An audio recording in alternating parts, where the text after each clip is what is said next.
Unong thawai na kaliang persya bat ubalong amali ka Mausanram constituency ha kasining kong kabadai ru kasiba ar jong ka jingsong dorbar uba Himalaya sangpliang ulawan ra ya ka jingkylli hlo ka jingartatien jong ki nongtrei ka tanat ka koit ka khya ban ai injek tika bat hababan rap ya ki jingkylli uba Himalaya usaleng e sangma ubana gambegre kotonsi ulong bala da ki nongtrei ka tanat ka koit ka khya ki hab bandai merjimut haswa ban siam ya ka injek eda covid-19 imat kimdan ha ka jimut jimpurkhat ka babet ka babyang haba jubab ya kani umentri badai khmi ya katan ka koi ka khya ka sarkar chilau James PK sangma ulong ba ka jingmir jimut kamdi e ekbadon jingthot ha ka jimut jimpakhat nrei ka jingmir jimut halo ka injek ka long ban weng ye jingartatien omtang naki nrei nai pai ba ru kumju haswa kani uba HM sangpliang ulakwa bantep ya ka daw bat senjam ba ka sarkar jila klasim halo ka jingartatien ban sim injek ya da covid-19 ki nongtrei ka tanat ka koi ka khya bat ki doktor.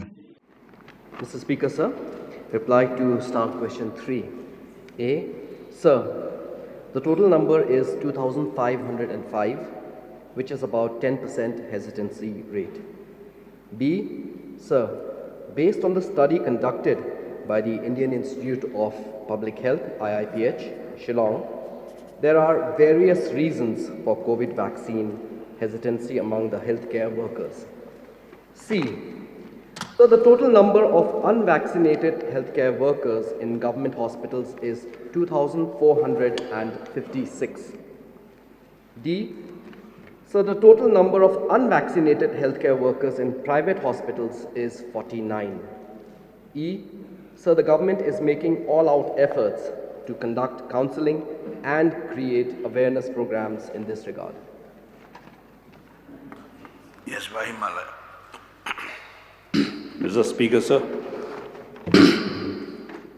may I know from the Honourable Minister, what is the total number of health workers that are targeted for vaccination?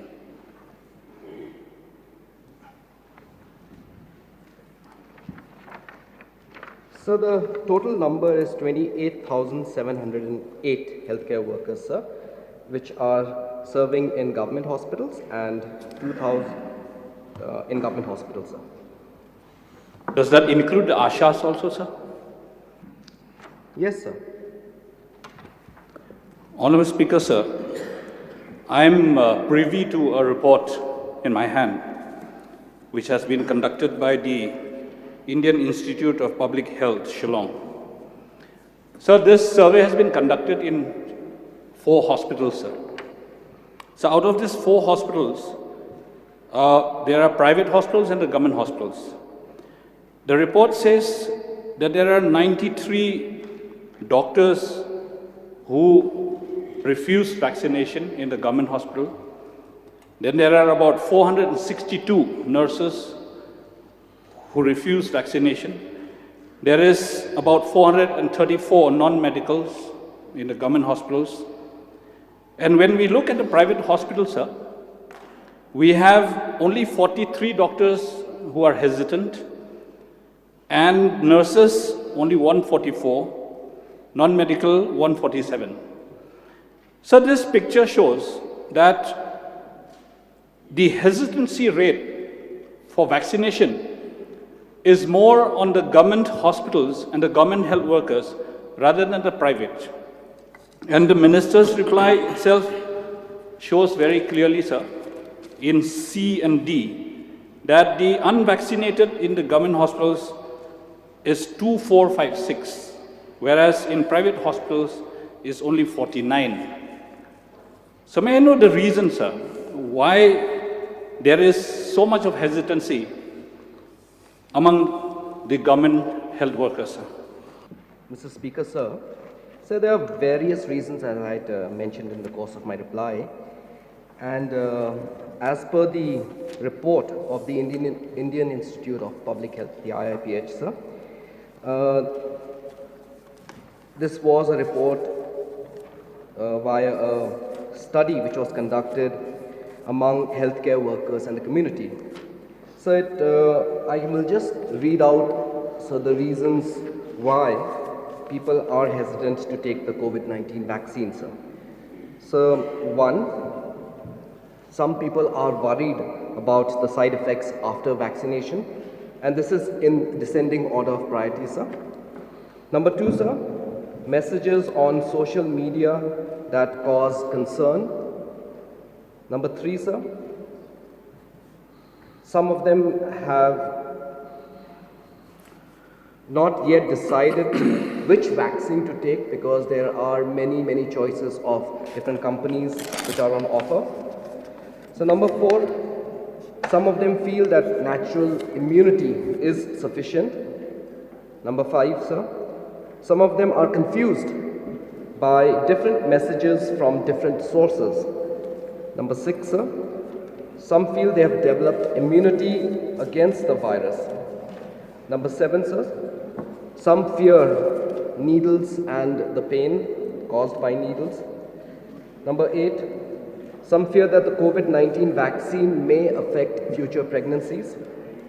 Number 9, so none of their friends or relatives have taken the vaccine, so they feel that they shouldn't also. Number 10, COVID-19 vaccines are not safe. Some people feel that it is not safe. Number 11, sir, family members sometimes advise them not to take the vaccine, so they go by that advice, sir.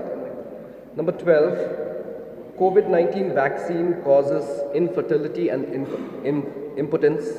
That is felt by some of the people, and that's why they are hesitant to take the vaccine. Number 13, sir, they feel that COVID-19 infection is not serious, so vaccine is not important. And number 14, lastly, sir, influential leaders do not support the vaccine, thereby they feel the need for taking the vaccine does not arise, sir. So these are the reasons which were spelled out in this report conducted by the Indian Institute of Public Health, and I hope that answers the question. Mr. Speaker, sir, we understand how important vaccination is against this dreaded disease, COVID-19, sir. And we also understand how much the government is spending a lot of money in creating awareness, publicity. I could see a lot of pamphlets, posters, hangouts, hoardings, asking the people of the state to go for vaccination, sir. Now, when the government on one side is asking the people to go for vaccination, they're forcing the people, they're going door to door and asking the people to come for vaccination. Now, on the other side, sir, it's so glaringly shown that the health workers, even the doctors and the nurses, are still hesitant, sir. Now, sir, what kind of picture are we showing to the people? That when the doctor himself is hesitant, then the public would say, when the doctor is not taking the vaccine, why should I take the vaccine? Now, I'm not here to propagate against the vaccine, sir, but I'm trying to draw a picture giving a contrast of this whole scenario, sir. Therefore, sir, I understand the situations and the reasons that the Honourable Minister has specified just now. Yes, there are genuine reasons like that. But, sir, I see in the last answer, in C or E, that the government says that they have made all efforts to conduct counselling, create awareness program for such hesitant health workers. Now, may I know from the Honourable Minister, sir, how many such health workers have changed their mind and taken the vaccines? So it's an ongoing process, and how many have changed, to put it into context, sir, will require a certain timeline, which I think the honourable member, if he so wishes, I can provide that. Sir, may I just, okay, I wouldn't like the total figure as how many, I'll just rephrase it, sir. Like, what is the kind of percentage that the Honourable Minister could give us, that what is the rate of change of mind that is going on? Whether their mind is still stuck not to take the vaccine, or has it changed after the counselling and the awareness program done? Yes, sir. Definitely, sir. Counselling has helped to a large extent, sir.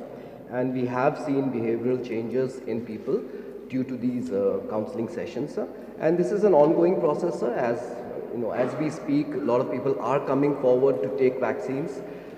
This is something that we are not, discontinuing with that process of counseling, so that people, whoever so wishes, can keep coming, sir. And I would say, sir, 70 to 80% of people who were earlier hesitant to take the vaccine have come forward and have come in, forward to take the vaccine. So, but that is over a period of time, sir. So that would be more specific, sir. Thank you, sir.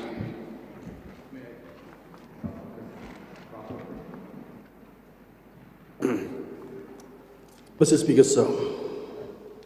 So this is a very important time. I may say that from all the 60 MLAs, even the state as a whole, we have to support the health workers in the state. So in spite of that, we cannot deny the fact that in every constituency, even the state, many have come forward and given the vaccination. So may I know from Honorable Minister the total number of vaccinated in the state? In the first dose, how much? In the second dose, how much?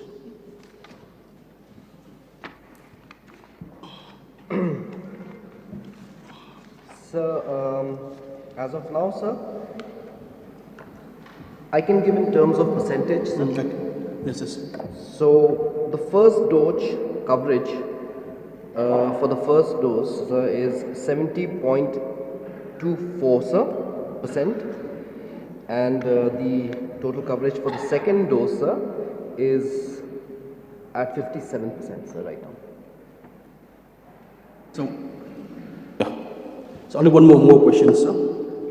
So we heard about the reply given Honorable Health Minister. We could see that there's a positive step taken by the Health Department. So may I know from the Honorable Health Minister, is there any health workers in the state you have given about the booster dose, sir? I'll require notice for that, sir. Yes, Saling. Mr. Speaker, sir, during the course of reply, our Honorable Ministers stated that some of the doctors and health workers are still under counseling. That means they are not in the normal state of mind. So those who are not in the normal state of mind, whether they'll be still working as a head worker, because they are looking after the patients, even the doctors. So what will be the status of those abnormal people looking at the those who are getting a counseling right now? Because any person who are under the counseling should not have the normal job. They are giving some kind of holidays.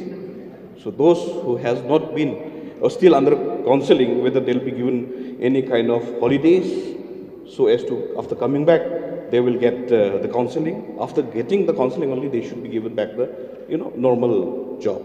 So I would like to ask the questions: what status they're right now?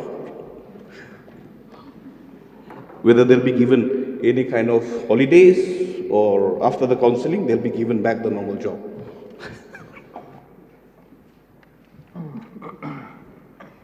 Sir, counseling, sir, does not necessarily mean, sir, that it is because of specifically certain, distress or mental issues. Or counseling is a very, very large area, sir. And in this regard, sir, the counseling is specifically to dispel certain kind of myths that people may be having about vaccination and the ill effects of vaccination. Counseling could be to, convince them that this is, for their benefit. So, doesn't mean that the doctors are facing any mental issues, as the honorable member was suggesting. It just means that counseling is to reassure them and to convince them that the vaccine is something which is required and they should take it for their own benefits, sir. So I don't think that there is any requirement for these doctors to take leave. They are carrying on with their functions. Some of the doctors may not have taken the vaccine, sir, because maybe they were infected with COVID, and then it requires a certain period of time before which you can take the vaccine. So there are many reasons why some healthcare workers did not take vaccine. I don't want to go into all those details, sir. But having said that, sir, counseling is meant to reassure people and to convince them that they should go ahead and take the vaccine. Mr. Speaker, sir, why I am specifically asking about the counseling, especially for these doctors, because they are directly linked with the physiology of the body, of mind and state. Now, if they are not normal, how do they supposed to enter to look after the patients who are having a disease within oneself?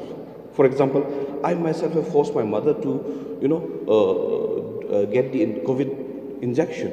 Whereas, how do these doctors supposed to, convince those patients to get the injection or any kind of medicines to the patients who are coming to examine for any kind of physiology disorder that they're having, because they themselves are having that physiology disorder within themselves. How do they supposed to convince the patients to take the medicine and the patients to take the injection?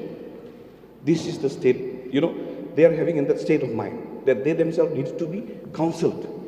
The health workers, how do they supposed to convince the patients who are having some kind of a psychology disorder? They are health workers and they are doctors. So they needed to be addressed, and then, their approach should be different for them actually. If this is other doctors, like doctors of philosophy, then that could be understood. But there are doctors of, there are physicians actually. So these things directly relates with the physical body and state of mind of people. What is the question? So my question is whether if they are still undergoing counseling, whether any kind of holidays or any kind of, counseling be given to them first, then only let them come to the job. Otherwise, it seems like they are not in a normal state of mind. Okay, Minister. So counseling was conducted during the month of April and May, June last year, sir, for the doctors. And so now less than 1% of doctors are left who have not yet taken the vaccine, sir. So this is, and as I said, sir, some of the reasons may be because of, maybe they were infected with that, COVID and they couldn't take it immediately. But then, sir, this process is going on, sir, and I'm very confident that we will be able to achieve 100%. But now less than 1% of doctors are unvaccinated, sir. Honourable Speaker, sir, I would like to ask the Honourable Health Minister, has the state of Meghalaya achieved or attained herd immunity by now after the third wave? So, herd immunity is a subject which needs to be, I think, study has to be done on that, sir. So I do not have that information with me right now, but that is something that I can inform the honourable member later on, sir. Honourable Speaker, sir, question that I'm asking about herd immunity is that once a nation or a state has attained herd immunity, there's a high probability that this vaccination procedure and the approach of this procedure changes. So may I get some clarity from the Honourable Minister, please? Sir, this is a state, sir, this is a situation where, sir, a lot of research is still being carried out, sir. There is still a lot of things still in the domain of, in the realm of speculation, sir. But, sir, I think that